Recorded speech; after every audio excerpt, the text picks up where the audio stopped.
시청자 여러분 안녕하십니까? 우리 지역에 힘이 되는 소식 BTV 뉴스 시작합니다. 한강 위를 달리는 리버버스가 운행 준비를 마쳤습니다. 10월이면 배를 타고 출퇴근을 할 수 있다고 하죠. 하지만 출발도 하기 전에 안전 문제 등 여러 우려점이 제기되고 있습니다. 첫 소식, 기대와 우려가 섞인 한강 리버버스부터 전달합니다. 오늘은 한강 리버버스 추진 배경은 무엇이고 수상 대중교통망에 우려점은 없는지 짚어봅니다. 먼저 서울시가 추진하는 한강 리버버스를 강혜진 기자가 소개합니다. 한강 물길을 달리는 리버버스는 오는 10월 첫 운항 예정입니다. 서울시는 지역별로 이용자가 많고 대중교통 연계 등을 고려해 승하차가 가능한 선착장 7곳을 우선 결정했습니다. 강서구 마곡과 여의도, 망원과 잠원 등이 해당합니다. 전 구간 이동까지는 75분 소요, 마곡과 여의도, 잠실 3곳은 급행 노선으로 54분 만에 이동이 가능합니다. 하루 16회 운행하는 리버버스는 199인승으로 최대 시속 37km입니다. 가장 큰 매력은 출퇴근 시간에 15분 간격으로 운행한다는 겁니다. 적어도 절반 대중교통으로서의 기능과 관광용으로서의 기능이 함께 리버버스에 적용이 될 겁니다. 평일 출퇴근은 15분 간격으로 정시성을 확보할 수 있도록 디자인이 됐고요. 급행 노선의 경우에는 출퇴근 시간대에 마곡부터 잠실까지 약 54분 정도 걸려서 운행을 하게 됩니다. 요금제 혜택도 다양합니다. 편도 요금은 3,000원, 68,000원 기후 동행카드를 사용하면 무제한 탑승할 수 있습니다. 국내외 관광 상품과 연계한 1일, 3일, 7일 이용권을 개발해 맞춤형 요금제도 준비했습니다. 자전거를 타고도 리버버스 이용이 가능합니다. 서울시는 모든 선착장 주변에 따릉이를 최대 30대 비치했습니다. 이를 위해 한강 자전거 도로 78km 일대의 시설물을 정비하고 안내 표지판도 세웁니다. 또 서울시는 안전관리 체계 마련에 각별히 신경 쓰고 있다고 밝힌 바 있습니다. 리버버스 전용 항로 점검과 선박 안전 기반을 다져 선착장과 선박을 단계적으로 확대한다는 구상입니다.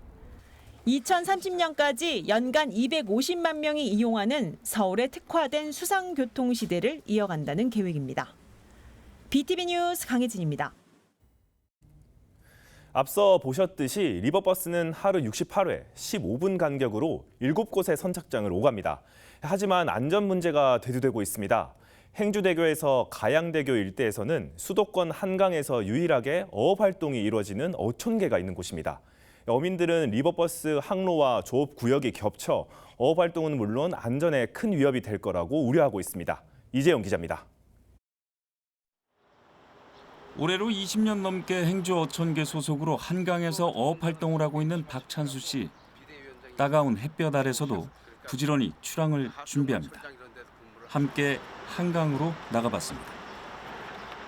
배를 기준으로 한강의 왼쪽 3분의 2 지점은 행주 어촌계 어업구역이며 오른쪽은 서울시 구역입니다. 행주 나루터에서 15분쯤 배를 타자 오는 10월 운항 예정인 리버버스 마곡 선착장 예정 부지가 보입니다. 바로 이곳이 마곡 리버버스 선착장으로 예상되는 지역입니다. 여기서 배가 출발을 하기 때문에 바로 앞에 보이는 행주 어촌계 조업구역을 침범할 것으로 보여집니다. 마곡대교와 가양대교 사이에 있는 선착장에서 대략 500m 이후는 행주 어촌계 어업구역. 유람선과 요트의 항로 때문에 현재도 어민들은 자신들의 어업구역임에도 불구하고 더 안쪽으로 어망을 칠 수밖에 없습니다. 이쪽 지역은 조구역인데도 불구하고 그냥 포기하는 거예요? 예, 그냥 쳤다가는 사고로 이어졌을 때 항로를 침범했다 해가지고 우리 땅인데도 불구하고 침범했다 해가지고 그 사람들이 걸면 우리 어부들이 무슨 힘이 있어요. 경제적 손실은 물론 안전도 문제입니다. 행주 어촌계에서 유람선이 지나간 자리에 생기는 물결을 촬영한 영상입니다. 큰 배가 만들어내는 물결, 이른바 항주파는 작은 어선에는 치명적입니다. 통발이 저 줄에 이쪽에 통발 걷는 기계가 있어가지고 이렇게 가면 배가 이렇게 쓰는 거예요. 그 배가 지나가 파장이 이렇게 와서 배 옆을 때려. 이 옆구리를 때리면 물살이. 예, 그러니까 그 유람선 같은 경우에 파장이 장난이 아니에요. 네. 그게 옆구리를 때리면 넉넉히 있다가 물에 빠질 수도 있고. 리버버스의 운항 시간은 평일 오전 6시 30분부터 밤 10시 30분까지입니다. 어민들의 조업 시간이 주로 새벽과 밤인 점을 고려하면 시야가 확보되지 않은 상태에서 어선과 리버버스가 조우할 가능성이 높습니다. 서울시는 리버버스 전용 관제 시스템을 개발 중에 있습니다. 관제 시스템은 8대 리버버스 상호 간의 소통과 타 선박과의 위치 파악을 하기 위한 통신 시스템입니다. 하지만 어선에는 통신 장비가 없어 위험을 사전에 알려줄 방법은 사실상 없습니다. 리버버스하고 선박 중에 통신 장치가 붙어 있는 선박들은 가능하죠. 근데 통신 장치가 민간이 많이 없을 것 같아요. 없는 것 같더라고요. 그게 또 강제사항도 아니고 해서 서울시 개면 사실은 어업 활동을 허가를 안 해줄 것 같아요.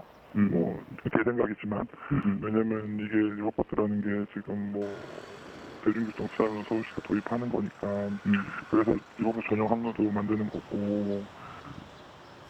행주나루터는 삼국시대부터 있었던 유서 깊은 민물포구입니다. 이곳에서 대대로 어업에 종사하고 있는 행주어촌계는 한강 유일의 어촌계입니다. 행주어촌계는 현재 33명이 등록돼 있고 관련 종사자를 포함하면 45명에 달합니다. 봄에는 황복, 여름에는 장어, 가을에는 참깨, 겨울에는 숭어 등을 잡아 생계를 이어갑니다.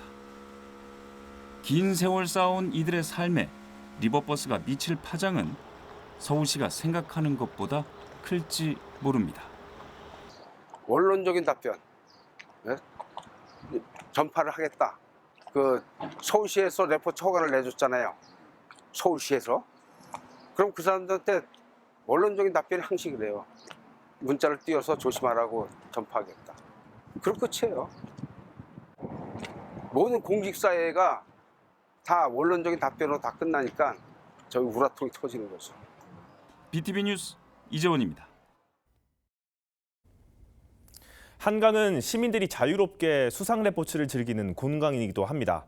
한강 리버버스의 운항을 두고 관광객이 찾는 명소가 될 거란 기대도 있지만 이와 동시에 관련 단체와 업계에선 안전 문제와 영업권을 걱정하는 목소리가 나오고 있습니다. 김진중 기자가 취재했습니다. 윈드서핑과 수상스키, 카약 등 수상 레저 대표 명소로 꼽히는 뚝섬 일대입니다. 10월 예정인 서울시의 한강 리버버스 운항 준비에 기대와 걱정은 공존합니다. 한강 일대 레저 스포츠 저변 확대라는 기대도 있지만 이용자의 안전 또한 걱정된다는 것.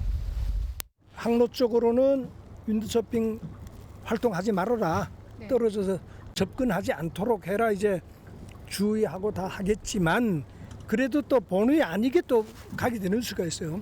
초보자들이 이제 자기가 컨트롤이 안 될 때 뭐 이제 이런 때는 서로 잘 이해해서 피하도록 안전할 수 있도록 그렇게 해줘야 되겠죠.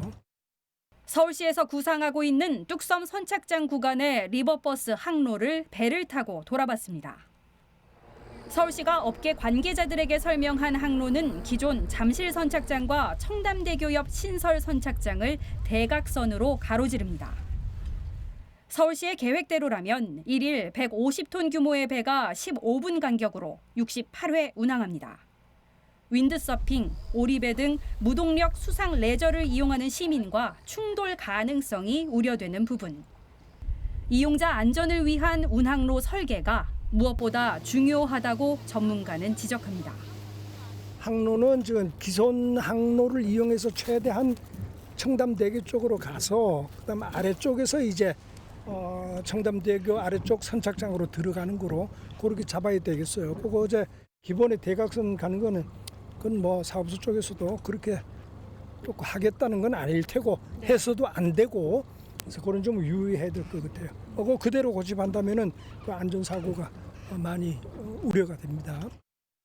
현재 한강에는 요트와 유람선, 윈드서핑 등 다양한 수상기구가 산재합니다. 오는 10월 한강 리버버스가 출항하면 복잡한 수상 교통 상황으로 충돌 위험성이 커질 수 있다는 게 수상 레저 업체들이 우려하는 부분입니다. 뚝섬 유원 지역과 가까운 청담대교 하부. 9월 준공을 목표로 뚝섬 선착장 조성 사업이 진행 중입니다. 선착장과 근거리에 자리한 오리배나 수상스키 운영 업체의 경우 충돌 위험성과 함께 항주파 영향이 걱정되는 부분입니다. 150톤급 리버버스가 평균 시속 31km로 운항하며 생기는 파도가 수상 레저 운행에 위험을 주고 시설 파손까지 영향을 끼칠 수 있다는 겁니다. 지난 27일 서울시가 수상업체와 관련 단체 관계자들이 모인 가운데 내놓은 한강 안전관리책은 이렇습니다. 안전한 항로 확보를 위해 항로 안내 시설을 정비하고 선착장 주변에 안내 부표를 설치하겠다는 것. 항주파 영향권에 드는 지역에는 저감 시설 설치를 검토하고 상습 민원이 발생하는 곳은 수상 레저 금지, 위험 구역으로 지정 운영할 수 있다는 내용도 있었습니다. 서울시는 이날 간담회에서 하천법 4조와 33조에 근거해 공공이익에 반할 경우 하천 점용 허가를 제한할 수 있다고 전한 것으로 알려졌습니다. 이날 설명회에 참석한 수상업체 관계자는 현 상황이 매우 혼란스럽다고 말했습니다. 한강 리버버스 운행은 한강 일대 레저 스포츠업을 하지 말라는 말과 같다며 서울시가 허가권을 쥐고 있는 만큼 정식 인터뷰는 어려움을 토로했습니다. 한강 일대 수상 레저 업체는 대략 30곳. 출항까지 남은 3개월의 시간, 리버버스 운항에 대한 걱정을 얼마나 잠재울 수 있을지 지켜볼 일입니다. BTV 뉴스 김진중입니다. 조희연 서울시 교육감이 취임 10주년을 맞았습니다. 교육감 직선제가 도입된 후 서울에서 처음으로 3선 교육감이 됐는데요. 그 사이 서울형 혁신교육 등 여러 교육정책의 성과를 평가하면서 남은 임기 내 서울 학생들의 기초학력을 올리고 지속 가능한 혁신교육 방향을 발표했습니다. 강혜진 기자입니다. 조희연 서울시 교육감은 2014년 교육감 취임 후 지난 10년을 교실혁명 프로젝트로 꼽았습니다. 당시 68개 혁신학교를 10년 동안 249곳으로 늘렸습니다. 학생들의 토론 수업을 넓히고 학생 중심의 교육 과정을 다양화하는 등 교실 분위기를 바꿨다고 자평합니다. 혁신학교, 서울형 미래학교, 디지털 선도학교, 아이비 관심학교를 비롯한 다양한 학교에서 교실혁명이 이루어지고 있습니다. 이런 다양한 노력을 통해서 그리고 교육청의 지원을 통해서 교육과정 수업 평가 혁신이 지속되어 글로벌 선진교육의 일부로서도 당당하게 쓰는 그런 단계로까지 곧 나아가야 한다고 생각합니다. 이를 바탕으로 남은 임기 동안 교육제도를 보완하고 개선하겠다고 밝혔습니다. 대표적으로 기초학력 진단을 추진해 서울학생 문해력과 수리력 측정 도구를 만들어 올해 10만 명의 진단검사를 지원한다는 계획입니다.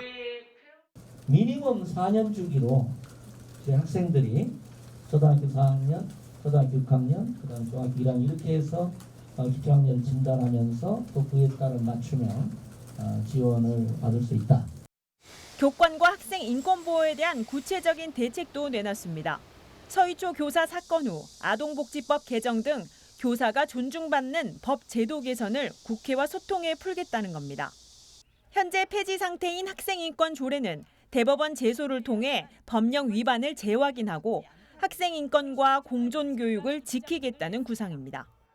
대법원에서도 저희가 그 폐지조례 의결에 집행정지가 받아들여질 것이다. 저희는 그렇게 기대하고 있습니다. 그렇게 되면 학생인권 조례가 지금은 폐지 상태입니다. 그러나 이제 다시 효력이 부활해서 본안 판결까지 상당히 오랜 기간 역시 학생인권 조례가 지속될 거다. 저희는 그렇게 기대하고 있습니다. 지역별 학생 수 불균형 해소를 위해 2029년 도시형 캠퍼스를 개교하고 종로구 효재초등학교를 주택과 공동으로 짓는 주교 복합단지 조성도 서울시와 협력 중입니다. 대입 수능 체제 개선에 대해선 다양한 의견을 내놨습니다. 대입제도에서는 수능의 논서술형 전환이 필요합니다. 다중적 평가 체제, 다층적 평가 체제를 수능에도 저는 충분히 AI를 활용해서 도입할 수 있다고 생각을 갖고 있습니다. 지난 10년의 교육 정책을 백서로 만들어 공개한 조희연 서울시 교육감은 한계에 부딪힌 교육 현안에 대해선 학교 현장과 소통을 통해 대안을 모색하겠다는 새로운 도전을 약속했습니다. BTV 뉴스 강혜진입니다.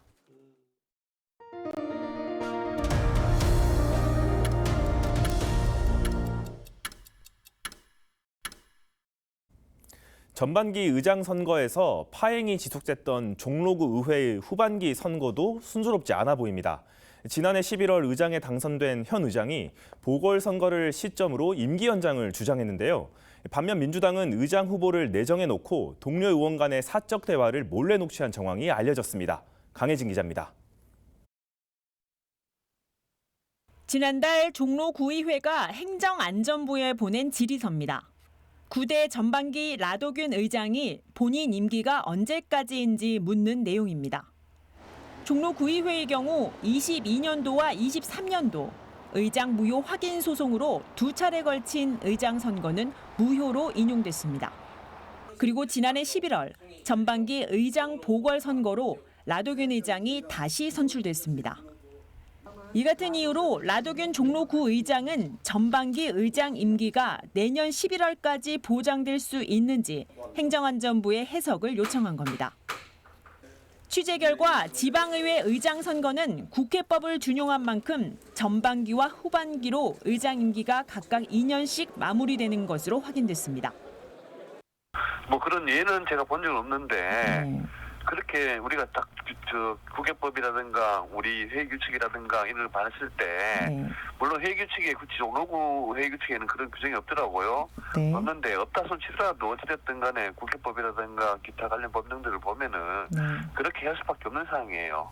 의장이 더 하고 싶다고 하더라도 할 수가 없다니까요.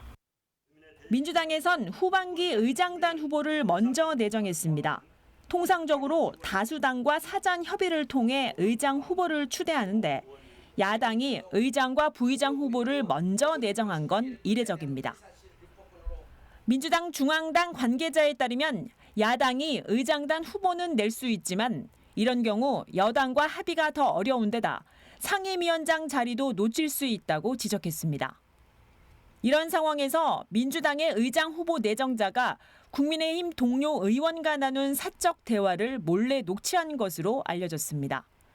국민의힘 소속 의장과 상임위원장의 업무 추진비 부당 사용에 대한 녹취가 경찰 조사에 제출돼 해당 의원에 대한 도덕적 문제가 불거지고 있는 겁니다. 종로구의회 의원 윤리조례에 따르면 동료 의원을 비방하거나 몰래한 사적 대화 녹취는 품위유지 규정 위반에 해당될 수 있습니다. 더불어민주당 윤리규정 내 품위유지에도 적용 대상입니다. 민주당 서울시당 관계자에 따르면 동료 의원 간의 사적 대화 녹취는 문제가 있다며 민주당 시당 윤리위에 접수되면 법률적인 검토는 필요하다고 설명했습니다.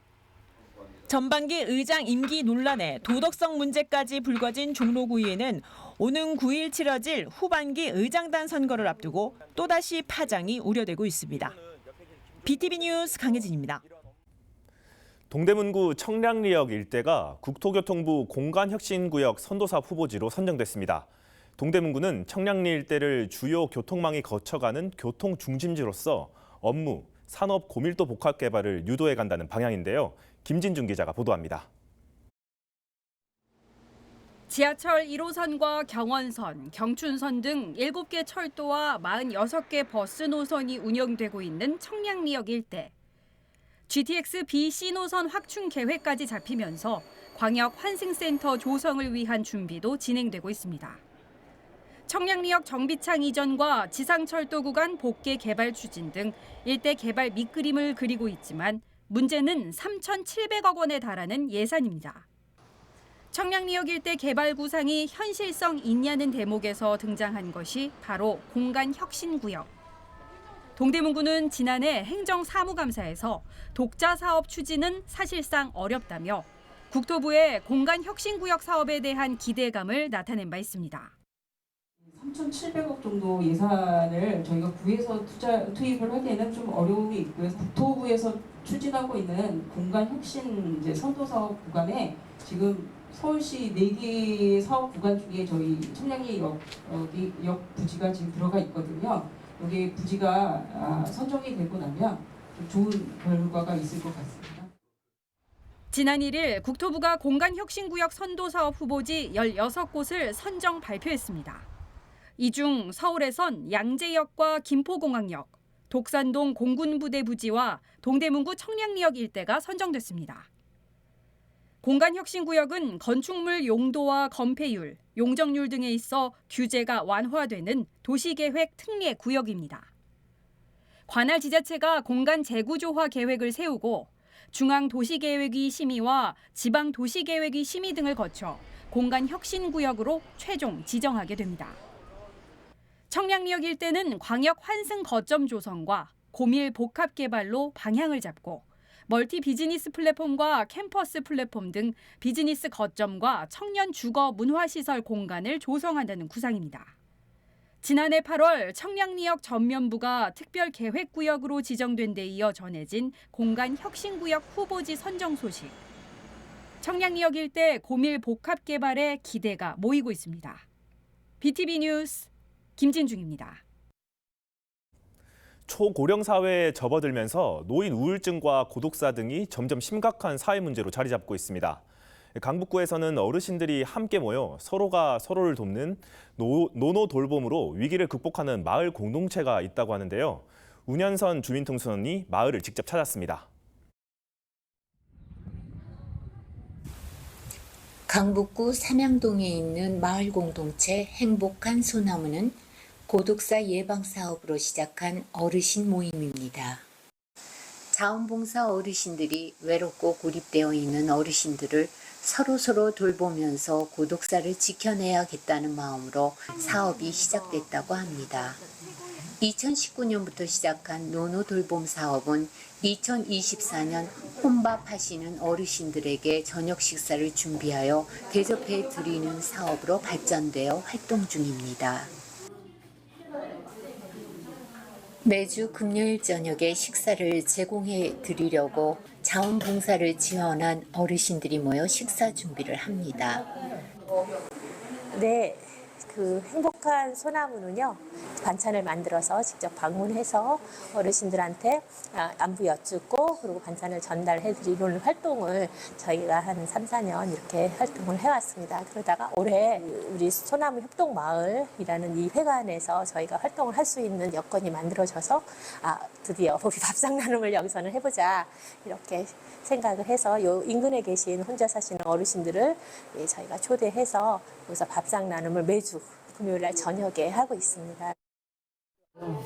이렇게 와서 하니까 너무 좋고 또 친구도 생기고 마음에 여유도 좀 생기는 거 그러는 것 같아요. 노년의 삶을 혼자가 아니라 또래 이웃들과 부대끼며 외롭지 않게 보내는 것, 아마 많은 사람들이 바라는 미래가 아닐까 합니다. 그 멋진 도전을 시작하고 있는 강북구 삼양동의 행복한 소나무 노노 돌봄 소식 전해드렸습니다. 주민통신원 운현선이었습니다. 저희가 준비한 소식은 여기까지입니다. 다음 시간에도 지역에 힘이 되는 소식과 함께 돌아오겠습니다. 시청해주신 여러분 고맙습니다. BTV 뉴스를 더 많이 보고 싶으시다면 여기 구독 버튼을 눌러주세요. 추천 영상도 누르면 바로 재생됩니다. 또 다양한 서울 소식을 보고 싶으시다면 휴대폰에서 가지 앱을 다운로드해보세요. 저희 BTV 뉴스를 시청해주셔서 감사합니다.